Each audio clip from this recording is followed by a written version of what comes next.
Kita memang sudah ada sebenarnya pangkalan data miskin tegak. Yang ini yang disebut sebanyak 126,000 orang keluarga miskin tegak, dan proses ini sebenarnya telah pun berlaku berpuluh-puluh tahun melalui satu pangkalan data dalam kerajaan yang dipanggil IKUTI. Proses ini adalah proses yang bermula di peringkat akar umbi. Maksudnya ketua kampung ataupun penghulu apabila mereka kenal pasti ada kumpulan miskin tegar dalam kawasan mereka, mereka akan bawa ke pejabat daerah. Pejabat daerah akan siasat, akan sahkan dan mereka masuk ke dalam IKUTI. Dan sebab itu, antara syarat utama untuk mendapat bantuan kerajaan ataupun zakat dan sebagainya sebelum ini adalah mesti berada di dalam IKUTI. Itu yang kita sebut tadi bahawa kerajaan sekarang berada dalam proses untuk memutihkan dan menambah baik. Contohnya seperti yang Yang Amat Berhormat Menteri Besar Negeri Sembilan sebut tadi, ada satu keadaan yang mana apabila penerima sudah berada di dalam senarai itu selama 10-15 tahun, mereka tak nak keluar kerana mereka terus dapat bantuan dan sebagainya kan. Pada masa yang sama, proses ini juga perlu dipercepatkan kerana dengan COVID dan juga cabaran ekonomi, semakin ramai sebenarnya yang telah tergelincir masuk ke dalam miskin tegar tetapi mungkin masih lagi berada di luar pangkalan data kerajaan. Sebab itu, kita ambil pendekatan sementara kita sudah ada senarai sasaran kita 126,000 orang keluarga, kita juga nak buka kepada orang ramai supaya melihat di sekitar mereka kalau ada keluarga yang begini untuk didaftarkan. Kemudian kita akan uruskan proses pemetaan dan juga pengesahan itu di peringkat kerajaan. Soalan lagi? Ya? Ya.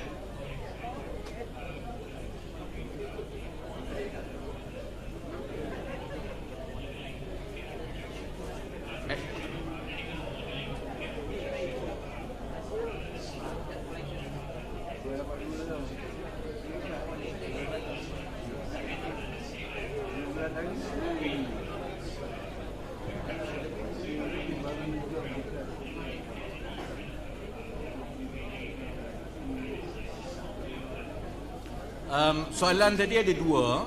Pertama, apakah kerajaan telah pun menjalankan modeling pendapatan untuk mengenal pasti peserta-peserta ni berapa pendapatan bulanan yang mereka dapati. Kita telah pun jalankan modeling awal itu. Cuma kalau lihat kepada tiga kumpulan tadi yang melibatkan usahawan tani ni, dia mengambil masa yang lebih panjang untuk mendapat tuaian pendapatan. Gestation period for agro-related activities is longer because it depends on the crop. The soonest you will get one harvest is most probably 5-6 bulan kan. Jadi kita dah ambil kira bantuan untuk tempoh 24 bulan, dan bantuan itu kita masukkan dari segi penyediaan tapak, penyediaan infrastruktur, latihan dan sebagainya, termasuk juga dengan allowance bulanan sementara menunggu hasil tuaian itu berlaku. But on average, kita sasarkan mereka mendapat lebih RM2,000 ke atas secara average tiap-tiap bulan. Jadi kalau usahawan tani itu sementara menunggu harvest mereka mungkin bulan pertama, bulan kedua,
RM400 sehari. Kalau margin, kita ambil margin penyediaan itu lebih kurang 30%, so you get lebih kurang RM100 lebih sehari bersih. Kalau sebulan, kalau boleh kekalkan jualan seperti itu, they will get more than RM3,000 per month. Untuk yang ihsan, operator yang mengawal selia kemudahan kerajaan seperti tandas awam, pejabat dan sebagainya, mereka mendapat pendapatan dari dua sumber. Satu daripada kutipan harian yang orang bayar untuk masuk tandas ataupun kelengkapan kemudahan yang lain. Tetapi kalau tidak mencukupi, kerajaan akan tambah supaya pendapatan bulanan mereka RM2,000. So it's RM2,000 baseline, kerana garis miskin tegak ialah RM1,900. So you want to bring them out. Tetapi cabaran kita ialah memastikan perkara itu berlangsung supaya mereka memang dapat jana RM2,000 ke atas tiap-tiap bulan. Sebab itu kita perlukan 24 bulan ini. Soalan kedua tadi ialah kalau contohnya peserta ingin mengusahakan tetapi mereka tidak ada kemahiran. Ini terbuka kepada contohnya golongan B40, kepada miskin tegar, tetapi juga contohnya kepada graduan yang mencari kerja. Itu yang saya sebut tadi, untuk kita mengurangkan migrasi perpindahan anak muda, termasuklah yang berkelayakan daripada luar bandar ke bandar. Ini adalah satu program yang memang mensasarkan kepada mereka, kerana mereka akan diberi latihan. Kita anggap semua yang menyertai ini memang ada kosong pengetahuan. Malah berbeza dengan program-program sebelum ini, segala kemudahan dan teknologi dan juga infrastruktur itu disediakan oleh kerajaan. Untuk peringkat awal, mereka kena baja sebab kena baja tiap-tiap hari.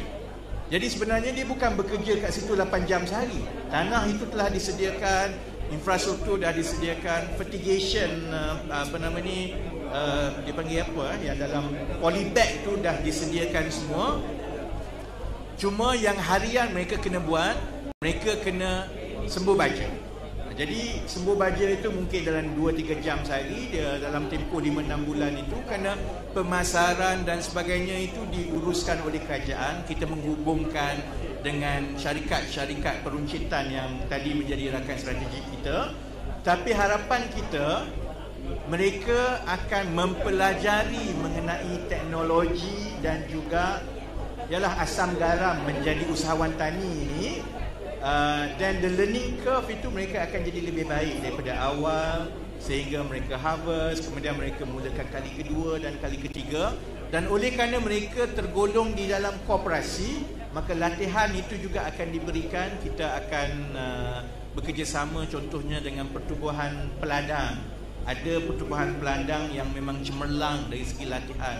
Mereka akan diberi latihan dan sebagainya.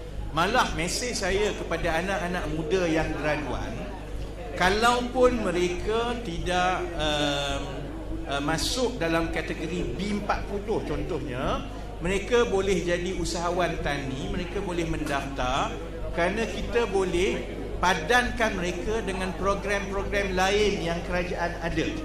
Cuma berbeza, contohnya kalau saya baru keluar universiti, saya nak cari tanah 10 hektar, saya nak tanam, saya nak buat sendiri semua. Proses itu payah sekarang sebab you tak tahu tanah kat mana, nak pergi kat mana. So you have to start from scratch. Yang kita ada sekarang, apabila kita buka pendaftaran kepada semua, termasuk kepada mereka yang bukan B40, kalau ada yang berkelayakan, kita boleh padankan mereka dengan program yang sedia ada di dalam kerajaan untuk tujuan ini, tetapi bukan untuk miskin tegar. Harapan kita ialah untuk kita mempercepatkan penglibatan rakyat Malaysia di dalam usaha tani setempat, because only when you have the economies of scale, then you can start having the high move to the next focus, which is IoT, teknologi pertanian dan sebagainya.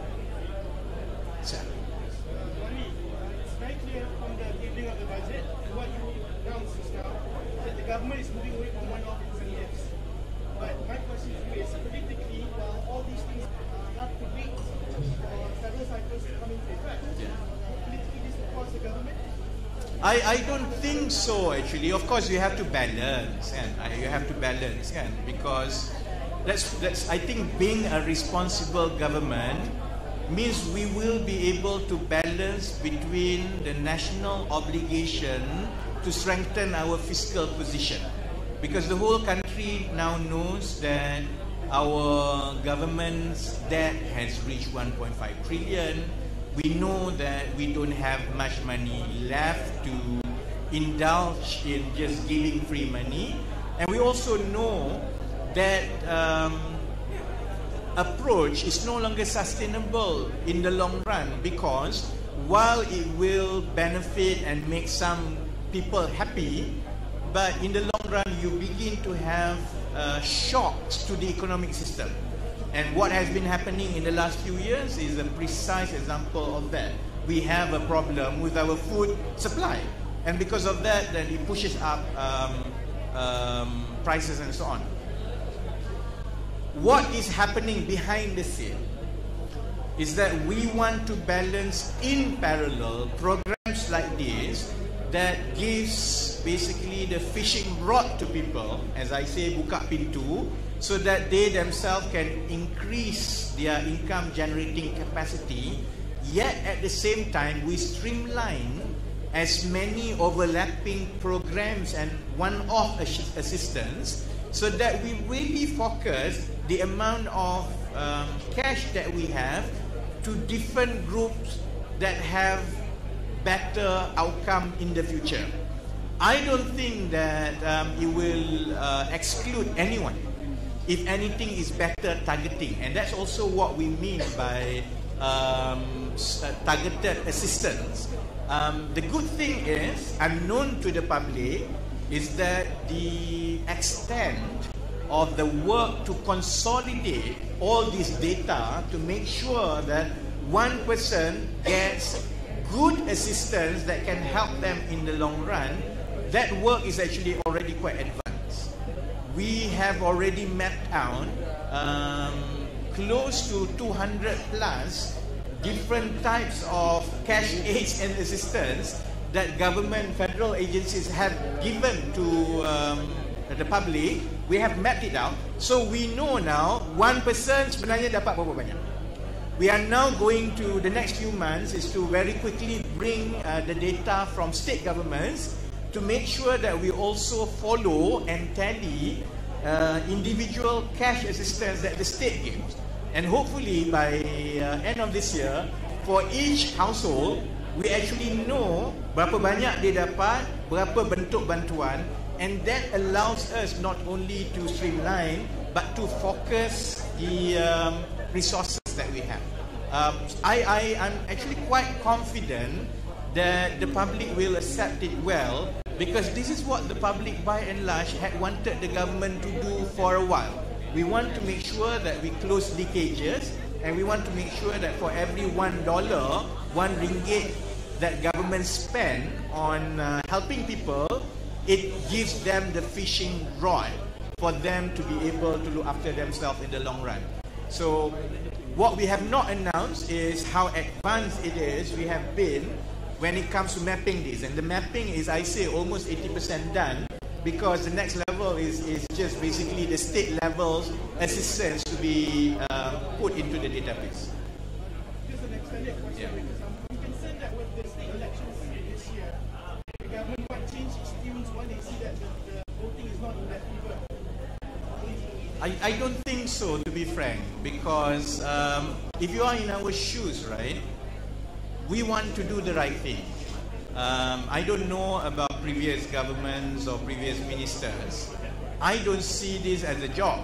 And a lot of us actually come into government with that view, that this is an opportunity for us to do something good for the country. This is what we wanted to do all along. We have this one window to do it, and any structural reform takes some pain in the beginning.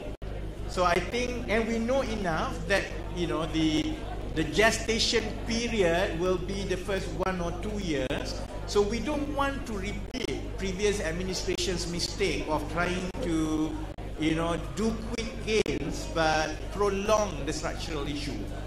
the best that we could do, and that's basically our challenge, to try to balance both. That so long as we make sure that we take into account, the situation the public has to go, so that we don't do it abruptly. At the same time, behind the scene, we build all this infrastructure and policy, robust policy framework, that after 2 years, hopefully, then we will start seeing good results. So we have a 5-year window, and I don't think that we want to be flip-flopping on this reform agenda, be it in terms of governance, be it in terms of economic reforms. It's just that I hope the public understands that structural reforms does take some time, and we have to harmonize from the policy to the implementation, and only after some time you can start seeing the effects of, contohnya, IPR ini kepada rakyat terbanyak, dari segi mengurangkan harga, dari segi membuka lebih banyak ruang pekerjaan, dari segi membasmi kemiskinan dan sebagainya. And if we are very focused and stay on the ball, I think 2 years is a doable timeline for us to deliver. Ada soalan kepada 2 MB?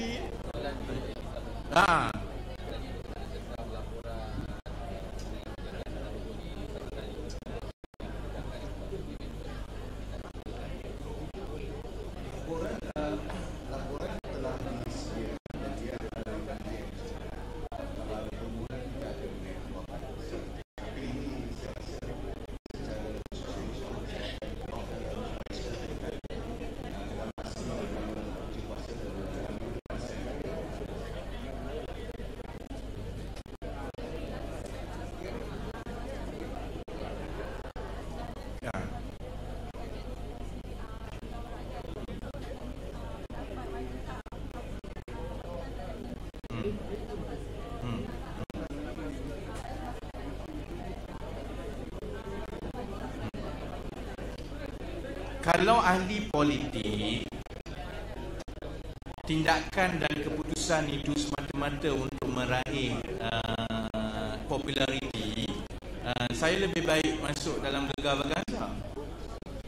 Tugas saya sebagai menteri ialah memperbaiki keadaan struktur ekonomi yang ada sekarang. Saya berterima kasih juga kepada pihak media, termasuk Sinar Harian, yang selalu melambung-lambungkan isu pasal harga barang. Ada setengah perkara yang saya tak sebut, dia pusing sedikit. Sebenarnya saya terbuka kerana itu menumpukan perhatian rakyat kepada isu-isu penting kita. Dan isu penting kita ialah seperti yang saya sebut hari ini, dan dia melibatkan seluruh rantaian pentadbiran dan sistem ekonomi kita, dari segi pembukaan tanah, dari segi memastikan ada kemahiran, dari segi harga dan sebagainya. Saya faham bahawa perkara yang betul-betul diperhatikan oleh rakyat setiap hari ialah soal harga barang. Harga barang ini bukan sesuatu yang boleh diselesaikan dalam tempoh 1 minggu, 2 minggu, 3 minggu. Kerjaya politik saya memang pada awalnya saya ambil keputusan yang tidak popular. Semasa dalam saya bertanding timbalan presiden PKR contohnya, ada perkara yang saya tidak bersetuju secara terbuka dengan Perdana Menteri sekarang. Jadi ada orang kata ini tak popular dan sebagainya. Rekod saya ialah selalunya, kalau saya merasakan perkara itu betul dan saya fokus kepada perkara itu, 2-3 bulan akan datang, bila perkara itu mula menjadi, maka orang akan diam. Jadi sebab itu sebagai ahli politik, saya sebenarnya tidak terlalu terikut-ikut dengan yang dilambung dan dimainkan baik oleh pihak media atau sosial media dan sebagainya. Kita fokus kepada tugas kita. Contohnya saya sebagai timbalan presiden sebelum ini, kalau dalam PKR, fokus saya ialah untuk memastikan PKR boleh menang cukup kerusi untuk kita membentuk kerajaan. Dan kumpulan yang sama seperti Sinar Harian yang semasa saya mula-mula mengumumkan bertanding dulu, ada banyak laporan negatif. Sekarang apabila Dewan ditubuhkan dan Datuk Seri Anwar Ibrahim telah menjadi Perdana Menteri, dia tak pula laporkan yang ini kalau 7 bulan yang lepas, ini ialah mengikut perancangan dan pendapat yang Rafizi sebut dahulu. Tak boleh ada kemah besar, fokus kepada mendapat kursi paling banyak dan sebagainya.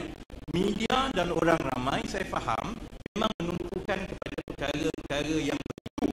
Tetapi sebagai kerajaan dan sebagai ahli politik, kita menumpukan kepada menyelesaikan masalah jangka panjang dan ahli politik tidak boleh mengharapkan orang berterima kasih atau orang merasakan kita buat kerja. Hang on, let me finish, kan? Jadi, sebab itu sama juga dengan soal perancangan ekonomi, kita ada masalah struktur yang besar. Kita tidak ada wang seperti sebelum ini. Hutang kita 1.5 trilion. Pada masa yang sama, rakyat dan media melaporkan bahawa hutang kita terlalu besar. Media dan rakyat kita contohnya tidak boleh mengharapkan kerajaan ambil wang dan subsidi dan turunkan harga barang. Kerana berlakukan begitu akan menambahkan lagi masalah. Jadi sebab itu untuk kita menurunkan harga barang, kita mesti mengatasinya dari segi perbekalan dan juga permintaan. Dan perkara ini dia melibatkan orang ramai untuk berubah sikap itu memang mengambil masa. Contohnya, apabila kita perkenalkan penjualan makanan pada harga RM2 di vending machine, akan ada yang kata tak sedap lah, tak itulah, inilah dan sebagainya.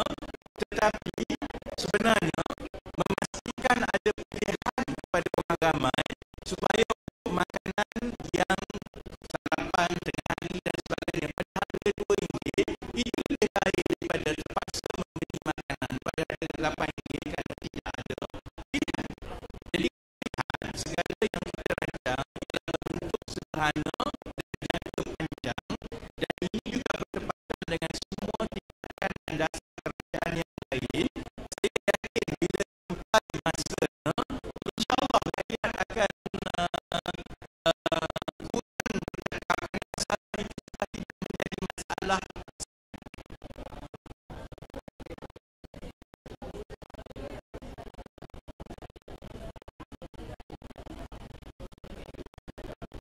Kalau lihat sebahagian tugas utama Kementerian Ekonomi ialah yang melibatkan dasar-dasar struktur ekonomi negara. Dasar ini ialah melibatkan dasar ekonomi yang merentasi pelbagai kementerian.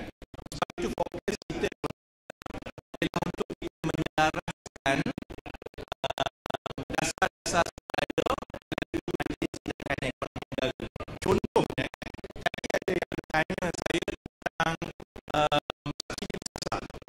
Itu tugas, salah satu tugas Kementerian Ekonomi lah, untuk kita memastikan bila kita nak subsidi besar, infrastruktur semua itu ada supaya tidak ada yang tertinggal, betul bersasar.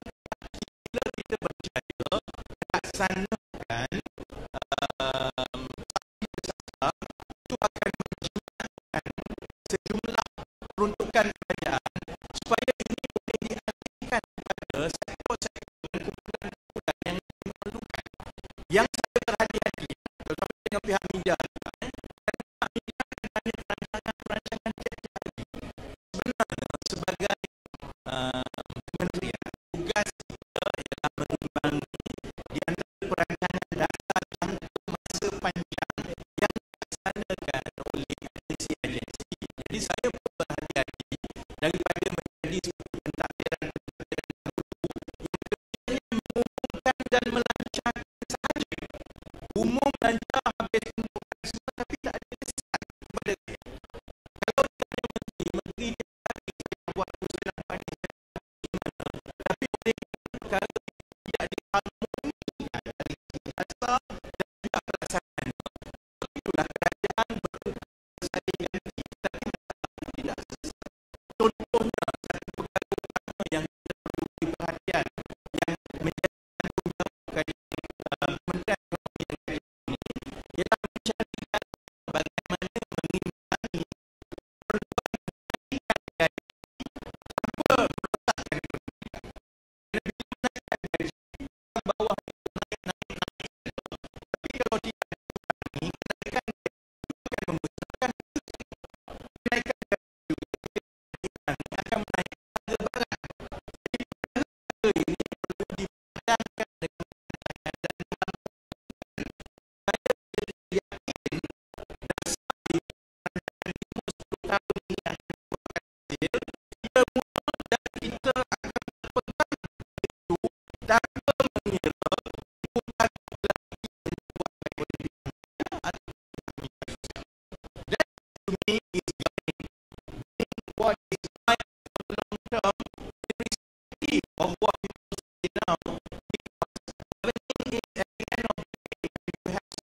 When we